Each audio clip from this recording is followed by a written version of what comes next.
मुझे ऐसा लगता है कि सक्सेस नहीं मिला फिल्म इंडस्ट्री में, राइट?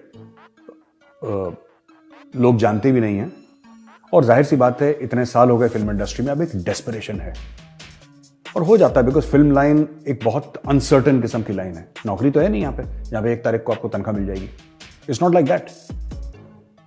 आपको पिक्चर मिली नहीं मिली, अगर पिक्चर मिली तो पिक्चर काम करी नहीं करी, अगर पिक्चर काम करी तो ठीक है, नहीं काम करी तो फिर उसके बाद इंडस्ट्री का क्या रिएक्शन है आपके खिलाफ या आपके लिए, आपको आगे काम मिलेगा। तो बहुत इनसिक्योरिटी में पले बड़े लोग ये रहते हैं, ज्यादातर लोग। तो ऋचा चड्ढा ने बयान दाग दिया, गलवान सेज हाय। कहने का उसका यह मतलब था कि साहब आप पाकिस्तान ऑक्यूपाइड कश्मीर के बारे में तो बड़ी बड़ी बातें कर रहे हैं, लेकिन आप चाइना के बारे में तो कुछ नहीं कहते। तो गलवान सेज हाय ये ऋचा चड्ढा का कहने का मतलब था।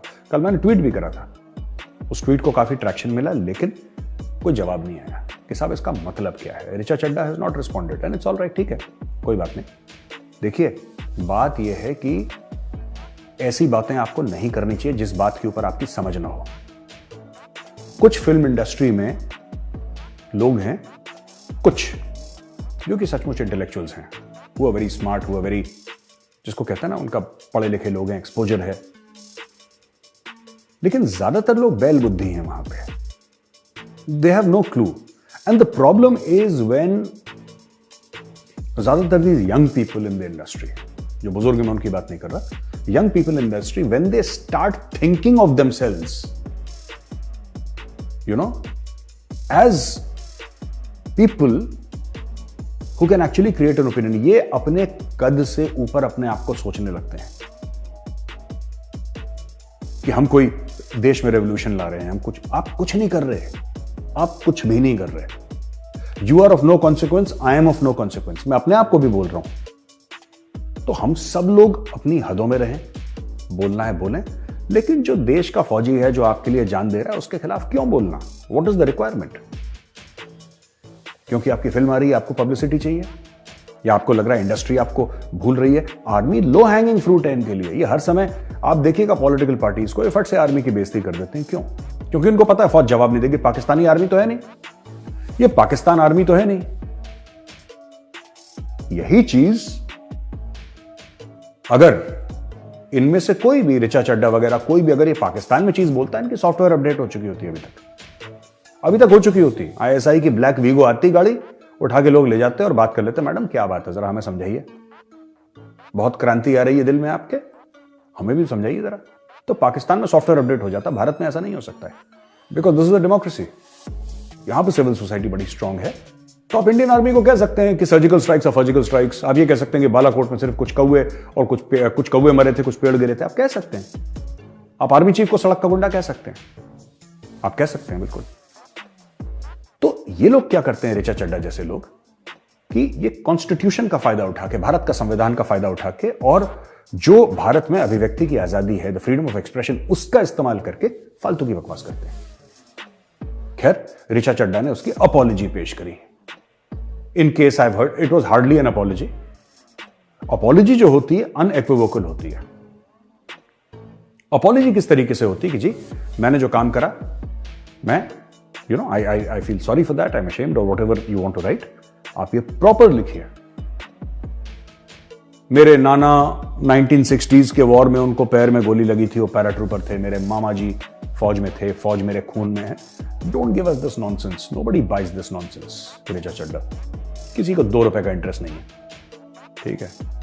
आज तक तो आपने नहीं बोला कि मेरे नाना जी फौज में थे। कौन सा इंटरव्यू जहां पे आपने बोला है कि I am very proud of being from a fauji family? ये सब के सब विक्टिम कार्ड प्ले करने वाले लोग हैं, सब के सब।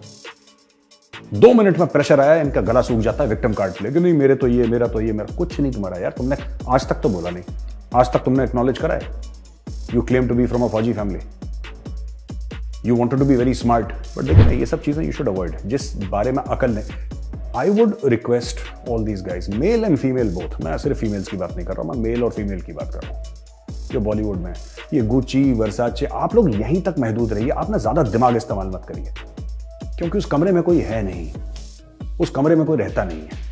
Don't use your brain. You stick to branded clothes and smiling and dancing in front of the camera. Do that.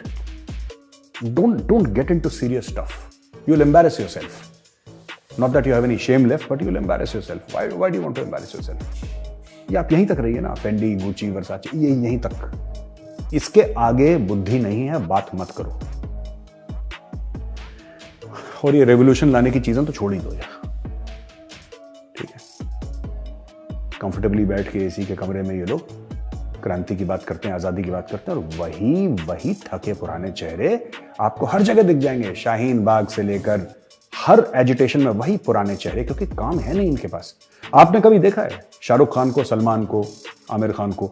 Aamir Khan तो खैर कभी कभी वो हवा में फायर कर देता है, बिकॉज उसको भी अपने इंटेलेक्चुअल होने की बहुत बड़ी गलतफहमी है. लेकिन आप कभी नहीं देखा होगा शाहरुख के सलमान को ऐसी बात करते हुए. आपने कभी नहीं देखा होगा अजय देवगन, ऋतिक रोशन, अक्षय कुमार को ऐसी बात करते हुए. They don't talk. Ranveer Kapoor, Ranveer Singh, they don't talk. Even the actresses. Deepika एक बार गलती से चली गई थी, बेचारी फंस गई जेएनयू जाके. ऐसी हवा टाइट करी लोगों ने कि उसके बाद जेएनयू का रास्ता ही भूल गई वो. कटरीना कैफ और whoever these actresses are, मतलब मुझे 5, 6, 7 नाम पता है इंडस्ट्री की. मैं ज्यादा फिल्में देखता नहीं. ये सब इनकी, अब ये कभी कमेंट नहीं करते ऐसे. कभी वंस इन अ वाइल को हो गया, ये कभी कमेंट नहीं करते. ये जो थके हारे हैं, जो लूजर्स हैं, you know, who have no future in the film industry, who have done absolutely nothing, कभी काम मिल गया तो मिल गया, वो अपने रेलेवेंस के लिए उछलते रहते हैं. तो भैया आपको जो करना है आप करो. ठीक है, आपको जो करना है करो. आपको कोई रोक टोक नहीं है. बट यार प्लीज मेरी रिक्वेस्ट है, फौज को बख्श दो यार.